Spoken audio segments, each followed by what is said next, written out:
Hi guys and hi ka-Jerseyfied negosyante!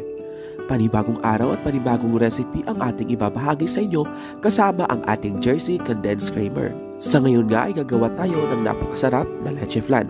At para naman kakaiba ang ating recipe ngayon dahil lalagyan natin ito ng ating napakasarap na Royal True Orange. Tara na at simulan na natin ang pagluto.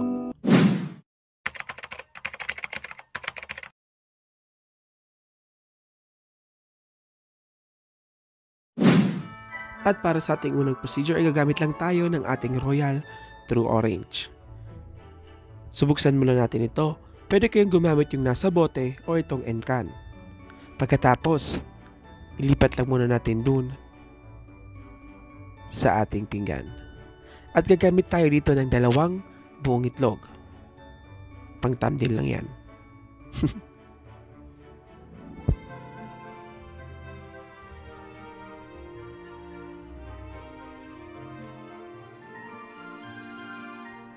So yan na guys, sa isang mixing bowl nga ay magluluto na tayo. Maglagay muna tayo ng 2 buong itlog. 3 buong itlog pala. So yan guys, whole egg ang ating ilalagay dito. Pagkatapos, maglagay na tayo ng 1 cup ng ating Royal True Orange.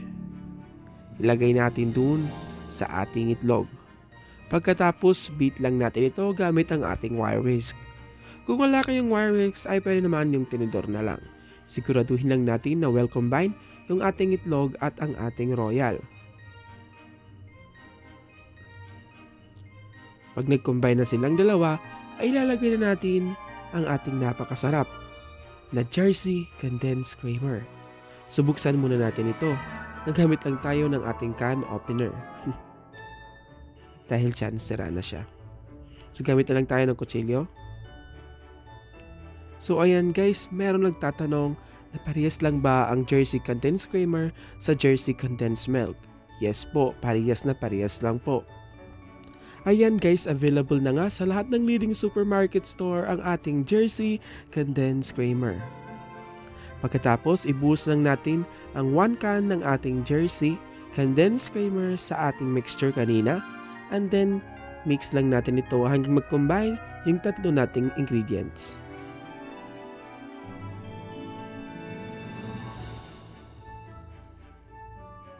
At pagkatapos, para naman magbigay aroma at magbigay lasa ay magdadagdag tayo ng ating vanilla extract.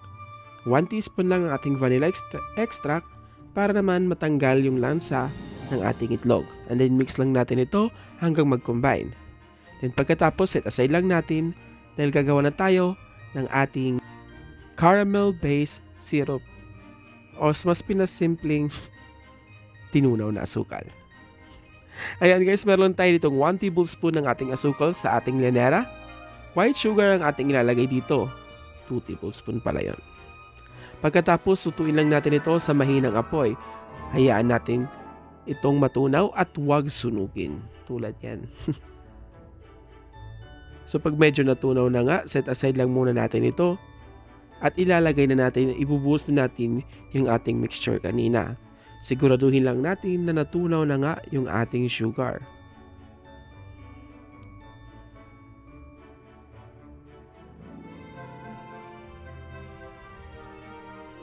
So ayan guys, wag na wag yung susunugin dahil magiging mapait yung ating caramel-based syrup. So ulitin lang natin.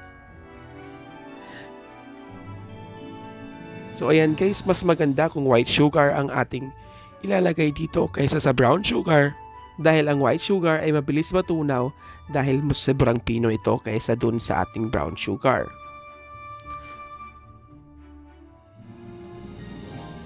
Ayan guys, kung medyo naman natatagalan ka sa ating pagtutunaw ay pwede naman dun na lang sa inyong microwave oven nyo ito tunawin. So pag medyo tunaw na siya, set aside lang muna natin ito. So inulit ko lang yung ginawa natin kanina, pampahaba lang ng airtime.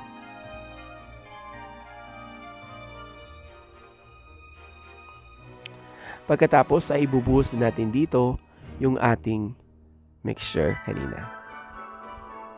So ito na nga guys, 2 yanera ang ating linagay dito. So kung makikita nyo sa isang yanera ay medyo sunog. Okay lang yan. Pagkatapos, ibuhos na natin ang ating mixture. So, 2 cups ng ating mixture ang ating ilalagay dito. Hanggang mapuno na nga yung ating llanera. And then, lulutuin lang natin ito gamit yung ating steamer. Ayan guys, yung normal na pagluto lang ng ating leche flan ang ating gagawin dito. So, lulutuin lang natin ito ng 60 minutes or 1 hour. Depende na lang kung luto na nga.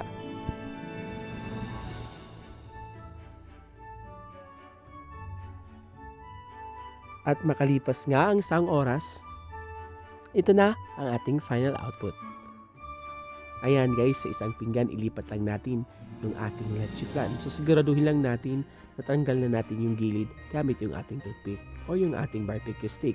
Pagkatapos, tap lang natin ito para makita natin yung ating final output. Tulad nito. Tadaan! Diba? Yan yung sunog kanina na ginawa natin na ang ating caramel-based syrup. Ayan guys, mas masarap i-serve ang ating royal leche flan kapag malamig ito. Kaya, chill lang muna ito overnight or sa ating freezer ng 2 hours.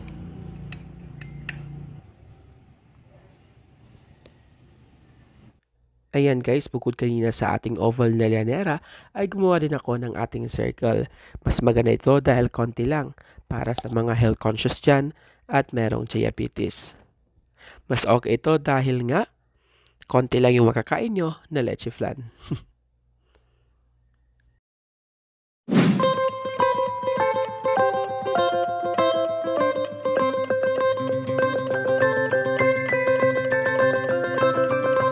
At ito na nga guys, ang ating napakasarap na royal leche flan.